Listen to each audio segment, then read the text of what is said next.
বাবা, মা, তোমাদের খাবার নিয়ে আসছি।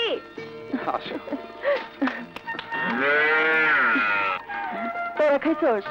হ্যাঁ, নাও।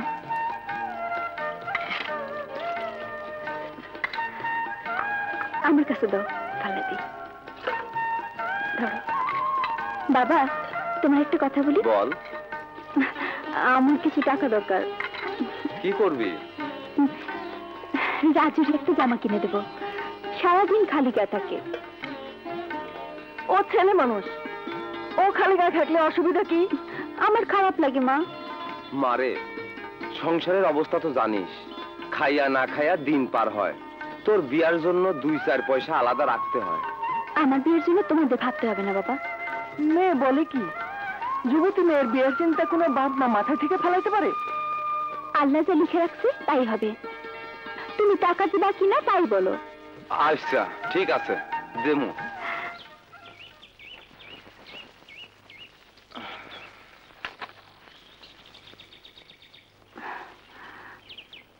মায়া, এই মায়া। কি মা? কি হয়েছে তোর?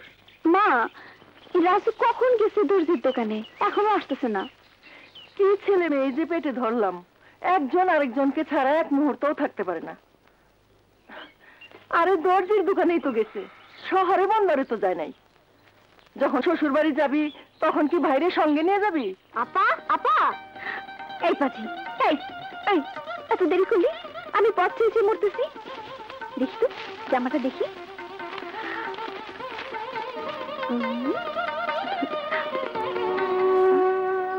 এ কি রে, ব্লাউজ?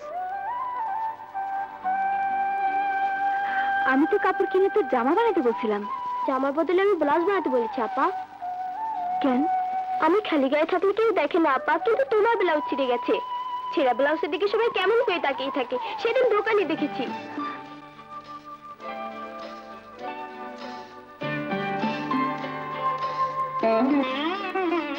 রাজু,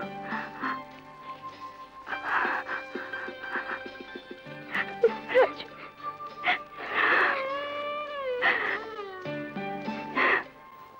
সাল্লাল্লাহু আলা খায়রি খালকিহি মুহাম্মাদ ওয়া আলা আলিহি ওয়া তুমি সবার মনের আশা পূরণ করে দিও আল্লাহ।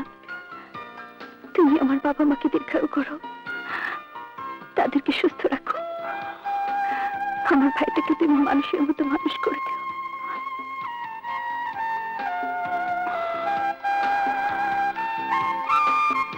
আসসালামু আলাইকুম। ওয়ালাইকুম আসসালাম। আচ্ছা চৌধুরী সাহেব, ওই তালুকদারের সাথে আপনার যে মামলাটা চলছিল তার কি খবর? আজ আদালতে মামলার রায় হবে। এখানে এসে আল্লাহর কাছে দোয়া চেয়ে গেলাম, আপনি আমার জন্য দোয়া করবেন। ফি আমানিল্লাহ। খাদেম সাহেব, ওই মেয়েটিকে? পাশের গ্রামের জমির আলীর মেয়ে, ছোট ভাইকে নিয়ে প্রায় মাজারে আসে, বড় লক্ষ্মী মেয়ে। টাকার অভাবে মেয়েটার এখনো বিয়ে হয়নি।